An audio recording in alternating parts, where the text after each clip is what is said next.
Hola, I'm the Moonlit Page Turner. Grab your treat, grab your tea, and let's talk books.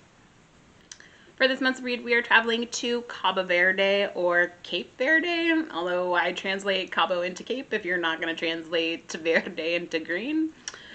I actually didn't know a lot about Cabo Verde. It is a set of islands off the west coast of Africa. They were a Portuguese colony in 1456 when the Portuguese landed on the set of islands. There actually were no people living on the islands, although they have shown human activity. So a lot of times you'll hear that it were uninhabitable. That is kind of questionable because there had been people there, but there were no actual people there in this colony, which is rare for colonies of this time period.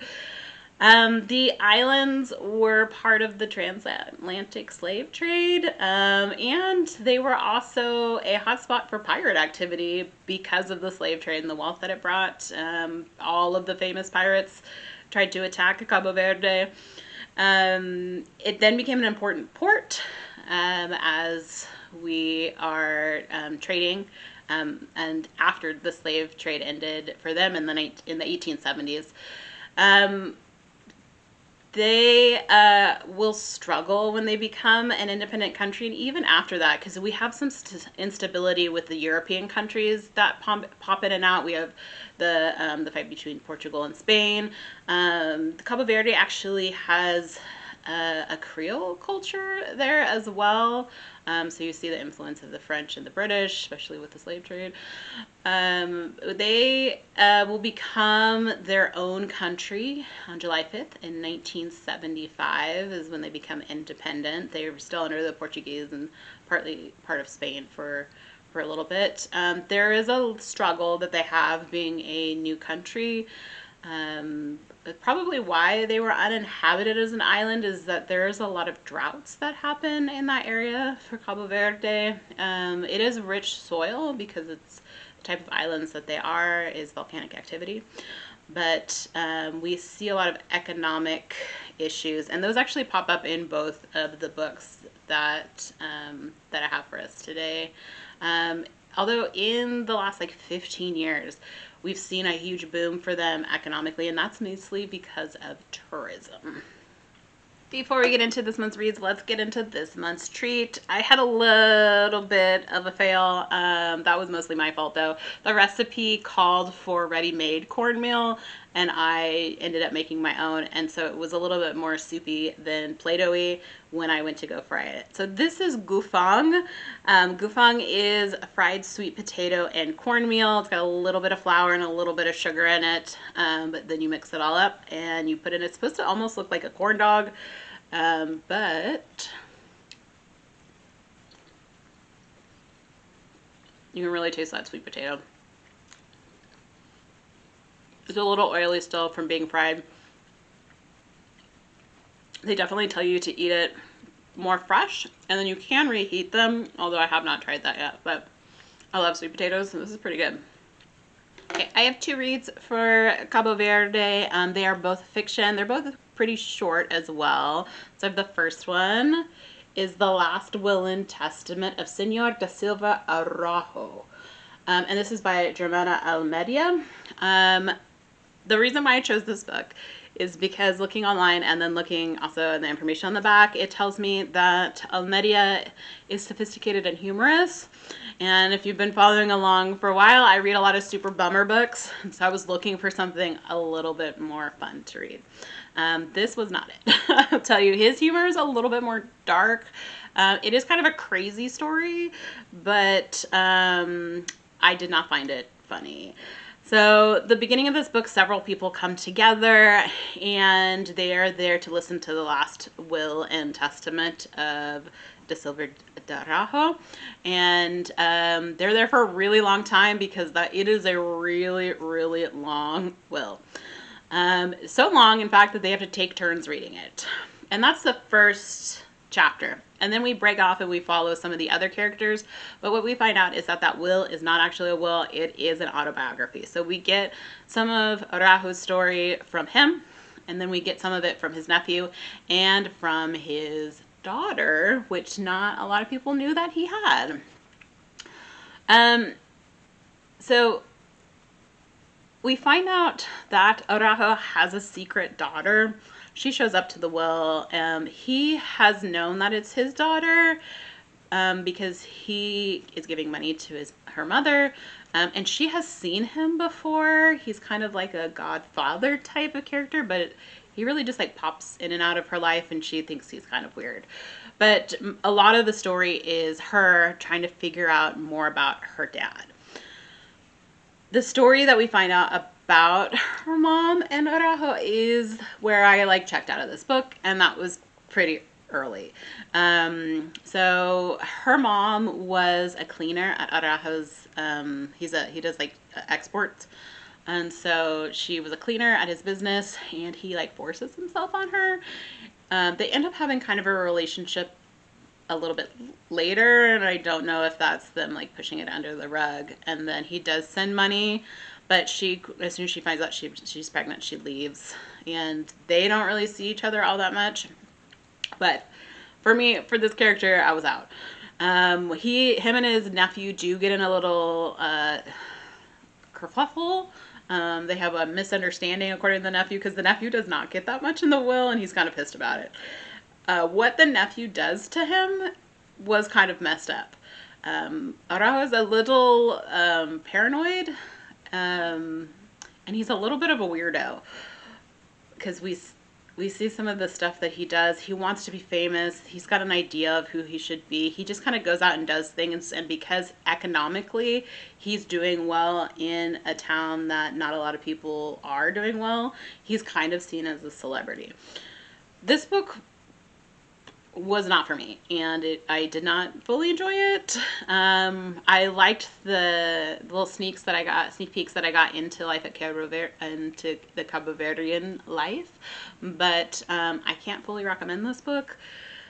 The cover of it also, to me, it was like a cool picture, and I wanted to know a little bit more of that. Obviously we have the ships and we have some kids, but that's not really what this book is about. It's about a businessman who does well in life, and he writes this big long will, which is kind of his autobiography, and we get some of his stories.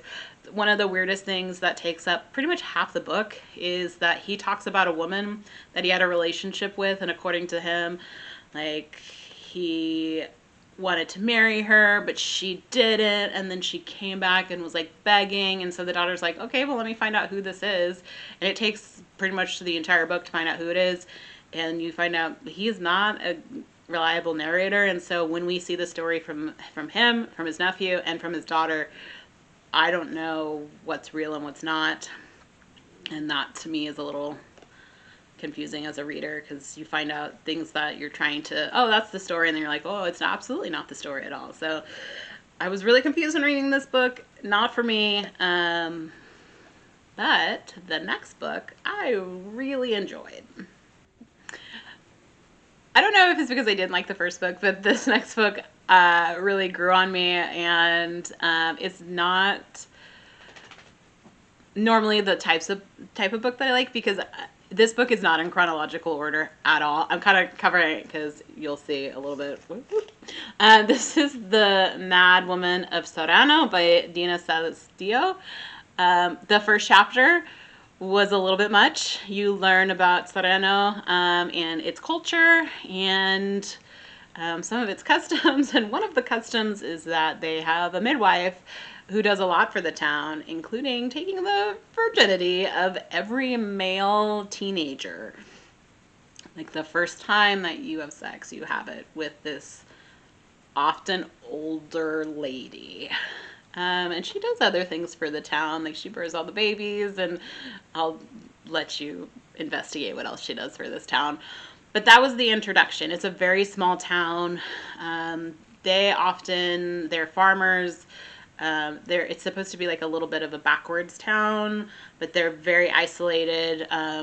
We do find out that the women can't get pregnant, and so they're often shipped to the city where they receive a treatment, and it is exactly what you think it is, because it's hinted, but they spell it out later, and you're like, yeah, I got that the first time. The Madwoman is actually multiple women. And they take on like the spirit of the volcano that's next to it, and they're allowed to say kind of like whatever they want, and they speak out on certain things. Best character for sure. This book is not actually about the Madwoman or necessarily about the town. They spend a lot of time talking about the midwife and the Madwoman, but the book is actually about Philippa and her kind of adopted father, Geronimo. We get the story of Philippa, like they kind of mention it, but then we see her as a full adult, and we know that she owns a hotel, and she's a good cook, and then we go back kind of to see her origin story, and it just flips back and forth, and it's not as hard to follow as I thought it was, although I will tell you, at first I was like, is this character important? Which character is important? So she is important, and her story is important, and her relationship with her kind of adopted father, who didn't actually adopt her, but the Madwoman is a great character. She comes in and out of the story. Her and Philippa are friends because Philippa is an outsider. The story of Philippa is that there was a plane crash, and her mother was on the plane, and she's the only survivor. The woman who is her mother, who has two kind of set identities, she's found by Geronimo, and she is traumatized and kind of mute. Geronimo takes her in and takes care of her. Him and his wife are not getting along at the time because his wife really wants to be pregnant. He knows he can't help her with that, and yet she refuses to go into the city to get the treatment because she thinks that she can just do it. And Geronimo knows that he can't have kids, and that's messed up that he does not tell her that until way later, and that you find that information out pretty early in the story. So he finds this woman. She is a young woman. She's probably 18, if that. He takes her and takes care of her and like hides her away, and then notices that she's pregnant. When she starts going to the labor, they talk about going to get the midwife, but she ends up having birth without the midwife because they waited too long. And so Philippa is the only person in the town that's not born by the midwife, and she's born from an outsider, and so that automatically like pushes her on the edge of cultural society. Her mother very quickly leaves her there. Afterwards, she ends up traveling into town with a salesman. They end up having a relationship later, and you find out who the mom is, and that will become important later in the story. But Geronimo was like in love with this woman, and he then falls in love as a father figure to Philippa, and they are then separated because Philippa will get sick as like an 11-year-old, and she has to be taken to the city, and she's taken to like a Catholic priest, and then they get separated. They don't see each other for a very, very, very long time. There's a dinner at the end of the book, which is important, and we see other characters pop in at that time, and there's a resolution mostly to things. Yeah, I thought that the introduction to the characters were interesting. Geronimo, I was not like rooting for him like at all. But I liked Philippa as a character. She's very like headstrong and independent, and she knows what she wants. She doesn't know a lot about her past, and that's hidden from her, but she comes to discover it later. You do get this piecemeal situation, and then the Madwoman just pops in and is like comic relief almost. There are a couple other awful things that happen in this book, but in all, I would recommend this book. I thought it was a great way to tell a story. I thought the characters were really interesting. You see this dichotomy of what a country could be, because you see Serrano is very like protected. There's a volcano there, and a little bit like country, and then you have the city life, and they live almost like people come to Serrano to like study it kind of, but they're right next to each other, and they go in and out Like the people from Serrano go into the city all the time for treatment, and then the people from the city come to study them. So that part was really interesting to me as someone who likes to study culture and history and things like that. But in all, liked the story a lot more than I thought I was. It started off really rough, and I was not sure where this was going, but I ended up really liking it. So, hey, thanks for stopping by.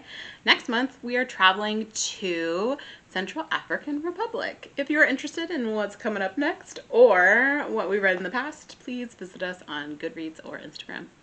See you then.